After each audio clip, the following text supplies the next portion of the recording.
Chapter 11 At Sugar Cane's. His name was Alfred Kane, but his friends called him Sugar.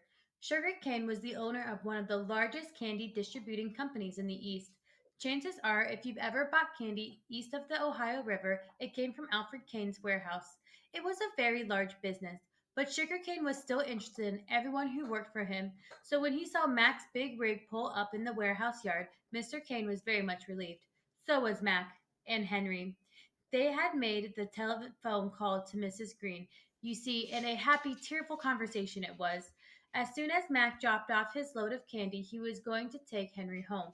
Henry liked Mr. Kane the minute he saw him. There was something about the twinkle in his eyes that even his spectacles didn't hide that made him seem friendly.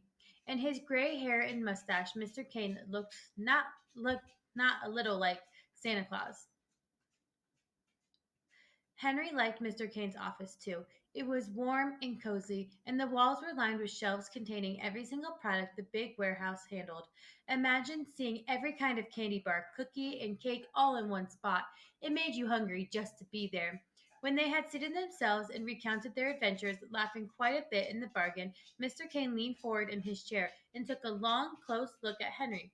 Henry Green, he said, if it won't offend you, I would like to ask you something about those big brown spots you seem to have all over. It seemed to Henry that he had explained a million times already, but he went through the story again from the beginning to end. Mr. Kane was listening closely, paying keen attention to Henry's every word. When Henry finished, Mr. Kane spoke.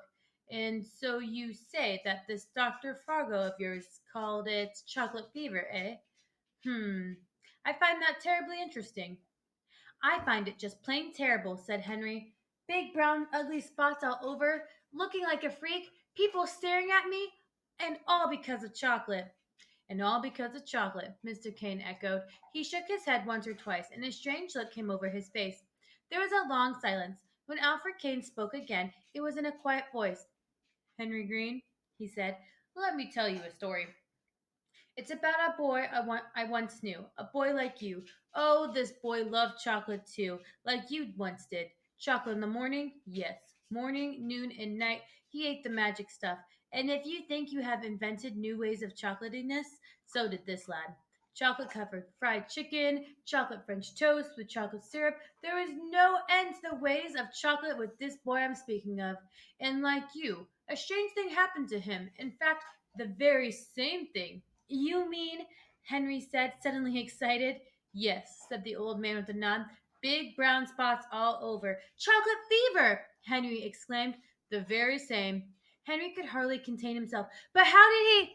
How he was cured, you mean? Alfred Kane was smiling now.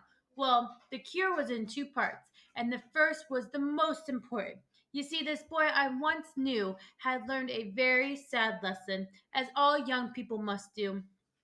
Although life is grand and pleasure is everywhere, we can't have everything we want every time we want it. It's a hard lesson, but it comes in time. Yes, said Henry, I think I understand. Maybe I had too much of a good thing. Indeed. I'll eat less chocolate then, only when I really, really want to. Very good. That's half the battle.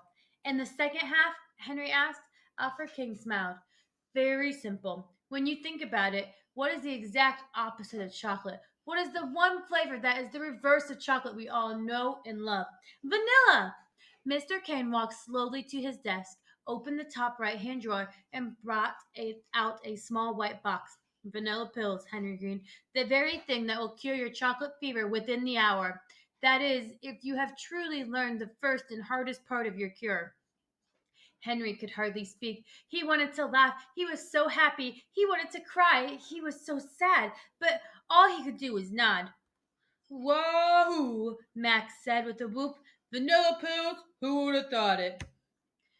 There's one more thing, Mr. Kane said. That young man I spoke about, the one who reminded me so much of you. Yes?